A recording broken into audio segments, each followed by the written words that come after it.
Hello, my trading card gamers. It's your boy here, Decky Dean, and I got a surprise treat for you. I went out to the garage sales yesterday and I found this rare gem of a pack, Inscryption from 1942. This old lady was selling her husband's old war memorabilia, and I was like, wait, this card game is super rare, 1942. There's only like 5 starter decks in the world, I think, and I just found one of them. She did say it was opened, but I checked at the garage sale and there was still 52 cards in the starter deck, so everything's in here.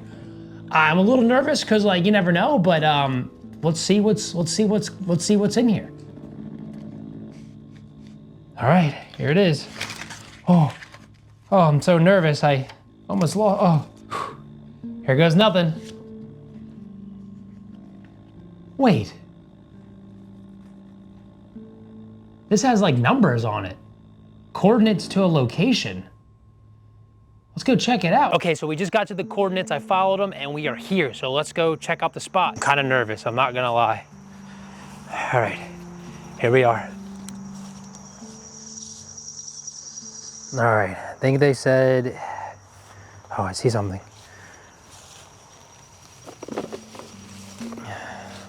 That wasn't very well hidden.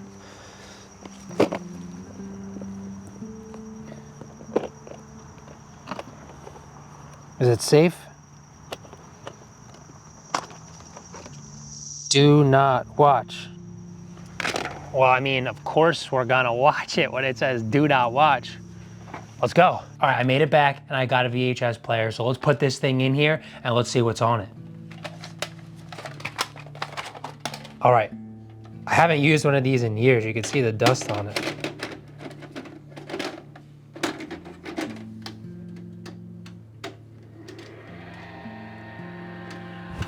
Oh my God, it's running. Inscryption, created by Daniel Mullins and released on October 19th, 2021. This game is something I've been waiting to play for quite a while now to sink my gnawing little gamer teeth into and enjoy the frick out of it. I thought it was one of those games that I would just start and never really finish, but once I got the ball rolling and building my deck, woo! However, this has to be one of the most controversial games that I've played so far, with some of the mainstream reviewers giving this game a 7.5, a 69 out of 100, and not really the perfect score that we've been looking for, but other reviewers are giving it a 10, a 9, an 8.5, and I just think with so much diversity in the scoring, I had to give this game a fair chance. And if you're new to the channel today, my name is Squala, and I'm on a hunt to find the perfect video game. Well, what people say are perfect video games, and I'm gonna find out what makes them gas. Yes, gas. We break down each video into gas. G is gameplay, A is art, and S is story.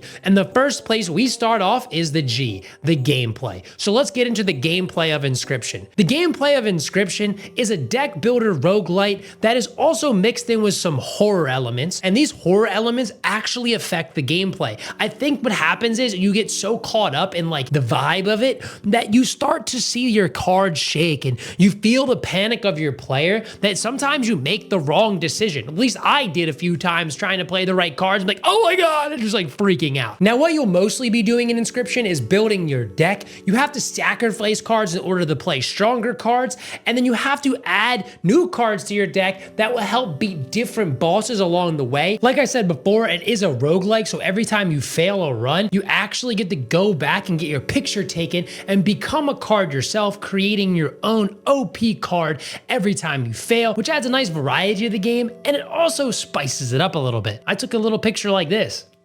The game is broken down into 3 acts. Act 1, you fight on this tabletop first-person style. Act 2 is like this NES Pokemon style. Act 3 is a little bit of Act 1 and a little bit of Act 2 combined together. Each one has its own unique style of play, but the first one is what people really love the most, and it's because it has that very, very horrifyingly addicting deck building algorithm built into it, where you are just fiending for the best cards and doing the most damage possible. Now, the gameplay is nothing that is like groundbreaking in my opinion. It's definitely standard to the deck building franchises of old, where you just have to just keep getting better cards and then building an OP deck. But I don't think that is why this game is like a 10 to some people. And I do think that is why this game is like a 7.5 to other people, because of like Act 2 and Act 3 and how they kind of change up the already great formula created in Act 1. Now let's get on to the art and why I think this game is a 10 to some of the reviewers. Because the art in this game is something that is special and unique to Inscryption itself.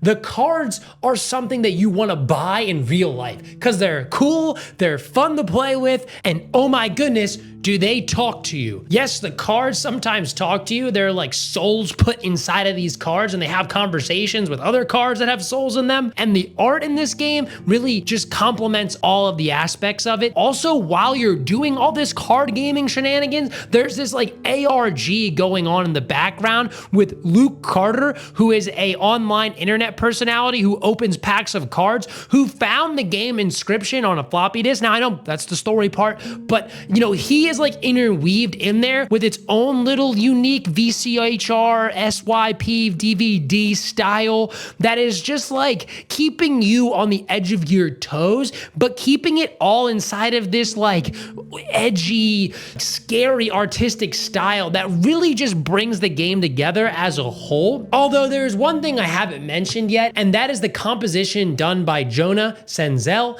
This is some of the greatest sound design that I've played in a deck builder game ever. The background music to the sound of the cards, you know, the sound effects that go along with taking damage and getting damage. It's so good. I don't know what other words to put here, but like, wow. I mean, Inscryption definitely rides the back of just the overall art style and done differently than any other game in the roguelike deck builder world. It is honestly one of the most unique experiences you can have from an artistic standpoint. Now, I think you guys get it. The art in Inscryption definitely carries, but there's the last part that I think that every single game that has like a huge cult following does so well is the story. Yes, the story is here, and we got a little bit to talk about because this game leaves a lot for the user, the player to figure out on their own. Okay, so this is how the game starts. You load in and there's something weird. There's no new game option. It just continue. So after fidoodling around for a bit, you finally figure out that you got to throw this continue button in there, and then that's how you actually start the game. So let's start off with the first act. You have Leshy, who is your card master at the time. He's laying down cards, making you have challenges, and you're literally figuring out all this through like talking cards and little aspects of this escape room style. When you back off the desk, you start to see the world flesh out and you have all these questions like, what is this? What is that?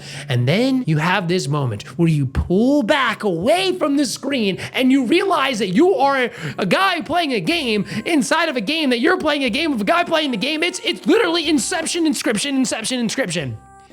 And then that is where we bring back Luke Carter. Luke Carter is recording himself opening packs, and he finds the secret pack of Inscryption that has these coordinates on it that lead him to the floppy disk. So Luke Carter goes on this journey to play it, and then what he finds out on there, it is not like safe for work. It's very dangerous stuff. And then you start beating more of Act 1, and you finally get rid of Leshy, and you enter Act 2, and that is where you see like the whole world expand, and you learn about these new characters. There's actually 4 scribes that make these cards. There's Grimora. Then there is Magnificus. Then